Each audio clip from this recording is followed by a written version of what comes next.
तो मैं और मेरा दोस्त आए थे घूमने के लिए, क्योंकि भाई 2 दिन से ऐसी बारिश हो रही है, खुलने का नाम ही नहीं ले रही है।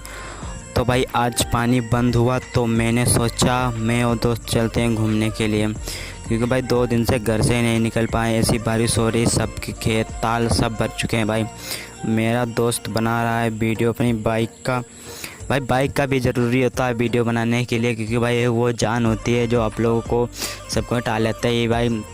तो भी आशा करता हूँ ये ब्लॉग आप लोगों को अच्छा लगा होगा। तो मिलते हैं अगले नेक्स्ट वीडियो।